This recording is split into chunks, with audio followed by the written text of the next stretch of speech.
दोस्तों, आज भी हम ऐसे समाज में जी रहे हैं जो आज भी पुरुष प्रधान है।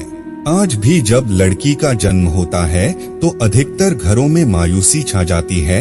और मित्रों, यह और कुछ नहीं बल्कि हम मनुष्यों की अज्ञानता है।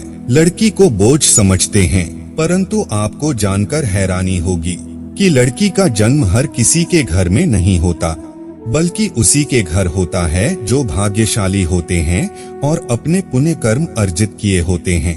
और आज हम आपको यही बताने जा रहे हैं कि भगवान कैसे घरों को लड़की का जन्म देने के लिए चुनते हैं और वह कौन से पुण्य कर्म है जिसकी वजह से कोई भी इंसान बेटी का माँ या बाप बनता है।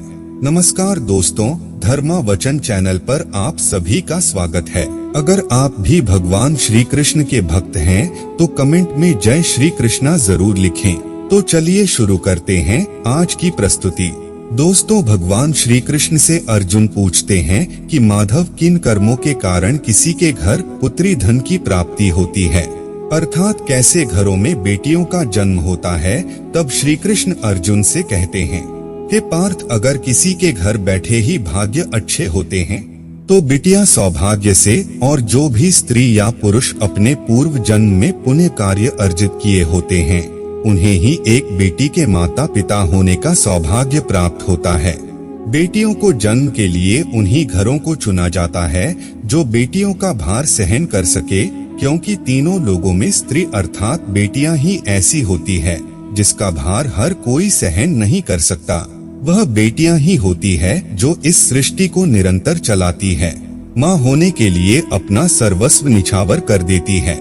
हे अर्जुन, पर जिस दिन इस सृष्टि में बेटियों का जन्म लेना रुक जाएगा उस दिन धीरे धीरे इस सृष्टि का अंत हो जाएगा।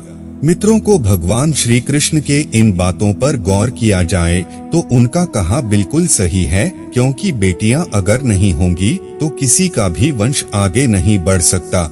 दोस्तों, आपने भी कई लोगों को कहते सुना होगा कि जिस घर में बेटी का जन्म होता है वह घर स्वर्ग के समान होता है, क्योंकि बेटा तो केवल एक कुल को रोशन करता है, बेटियां तो दो कुलों को रोशन करती है। माता पिता के घर वो बेटी के रूप में अपने उत्तरदायित्व का निर्वहन करती है, तो ससुराल आकर एक बहू के रूप में सारे कर्तव्यों का पालन करती है। दोस्तों, आजकल आप सुनते ही हो, बेटी या बहू परिवार में किसी के मर जाने पर उसका पिंडदान नहीं कर सकती, लेकिन यह बिल्कुल भी सही नहीं है, क्योंकि रामायण में बताया गया है कि प्रभु श्री राम के पिता राजा दशरथ की मृत्यु हो गई तो माता सीता अर्थात राजा दशरथ की बहू ने ही उनका पिंडदान किया था, जिससे उन्हें जन्म मरण के चक्र से मुक्ति मिल गई थी।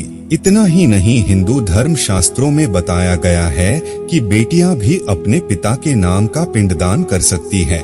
वहीं अगर ससुराल पक्ष में कोई पुरुष नहीं है तो इस स्थिति में बहू भी पिंडदान कर सकती है। इसलिए मित्रों, वह लोग बहुत किस्मत वाले होते हैं जिनके घर में बेटी जन्म लेती है। वही वह परवल किस्मत के होते हैं जिनके घर एक से ज्यादा बेटियां होती है। शायद यही कारण है कि बेटियों को लक्ष्मी कहा गया है। दोस्तों, बहुत से लोगों की सोच यही होती है, बेटी है तो बिना समय गवाए और इस पर पढ़ाई में पैसे लगाए, जल्द से जल्द शादी कर दो। लेकिन यह सोच एक बेटी के भविष्य को बर्बाद कर देती है। जरा सोचिए, एक बच्ची के मन में कितने सपने होते हैं, उसे कुछ करना है लेकिन यह सपने सिर्फ सपने ही रह जाते हैं। इसलिए अपनी बेटियों को सपने पूरे करने देना चाहिए, उन्हें जीवन में हर वह खुशी दे जो उन्हें मिलनी चाहिए। एक बेटे से ज्यादा एक बेटी हमेशा अपने माता पिता के लिए सोचती है। माता पिता को प्यार और अपनापन बेटी ही दिखा सकती है। बेटी के जन्म को एक जश्न की तरह मनाना चाहिए। माता पिता को बेटी को हमेशा एहसास दिलाना चाहिए कितनी खास ये बेटी है। मित्रों, बेटी कभी भी बाप पर बोझ नहीं होती, वह सिर्फ अपनी और अपने परिवार की किस्मत बनाने के लिए जन्म लेती है। एक कथा के अनुसार दो मित्र लंबे समय के बाद एक दूसरे से मिले। एक दोस्त ने दूसरे से उसका हाल पूछा तो जवाब में उसने कहा कि मेरे हाल तो एकदम बढ़िया हैं और हो भी क्यों ना मेरे दो बेटे जो है। तभी वह अपने दोस्त से पूछता कि तेरे घर में कितने बच्चे हैं।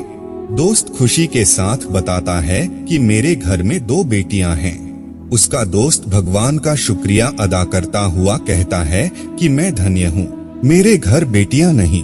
यह सुनकर पिता की आंखों में आंसू आ गए। तभी उसकी बेटी पिता के मित्र से कहती है कि अंकल, भगवान हमेशा भाग्यवान को ही बेटी देते हैं, कभी गरीब को बेटी के रूप में माता लक्ष्मी नहीं देते। भगवान उसी को पुत्री का सुख देते हैं जिसके अंदर पालने की सामर्थ्यता होती है, जो गरीब होकर भी अपनी बेटी को पाल सकता है। एक बार स्वामी विवेकानंद वैष्णो देवी की सीढ़ियां चल रहे थे। बगल से किसान अपनी बेटी को कंधे पर बिठाई चढ़ाई चढ़ रहा था। तभी स्वामी विवेकानंद ने कहा कि बाबा, आपकी बेटी का बोझा आपको लग रहा होगा, इसको मैं उठा लेता हूँ और माता वैष्णो के दरबार तक ले चलता हूँ। सबके सामने स्वामी विवेकानंद से कहा कि बेटी कभी भी बाप के कंधे पर बोझ नहीं होती। बेटियां अगर बाप के कंधे पर हो तो वह हर बोझ को हल्का कर देती है। मित्रों, बेटियां कभी भी धन की भूख ही नहीं होती, जो सिर्फ मांग और सम्मान की भूखी होती है। अब सोचने वाली बात है कि कौन सी कर्म के बाद आप किसी के घर लड़की के रूप में जन्म लेते हैं और उनके घर के लिए लक्ष्मी का रूप साबित होते हैं। गरुड़ पुराण में बताया गया है कि जब आत्मा को नया जन्म मिलता है तब आत्मा को शरीर के अनुसार व्यवहार में चलकर अपने कर्म करने होते हैं। शरीर के जरिए कर्म करके ही एक आत्मा अपने जन्म के उद्देश्य को सार्थक भी बना सकती है और निरर्थक भी। यदि कोई पुरुष महिलाओं का आचरण करता है, स्वभाव में महिलाओं वाली आदतें ले आता है या वही काम करना चाहता है जो एक महिला को करना चाहिए, तो ऐसे ही पुरुषों का आत्मा स्त्री का शरीर धारण करती है। वही गरुड़ पुराण में बताया गया है, यदि कोई व्यक्ति मृत्यु के अंतिम क्षण में किसी स्त्री को याद करते हुए प्राण त्यागता है तो वह अगले जन्म स्त्री के रूप में जन्म लेता है। वही अगर वह अंतिम क्षण में परमेश्वर का नाम लेता है तो वह मुक्ति के मार्ग पर अग्रसर हो जाता है। अगर यह वीडियो आपको पसंद आई हो तो लाइक और शेयर जरूर कीजिएगा। अगर आपने हमारे चैनल को सब्सक्राइब नहीं किया है तो जरूर करिए। और हाँ, वीडियो को अंत तक देखने के लिए आपका बहुत बहुत शुक्रिया।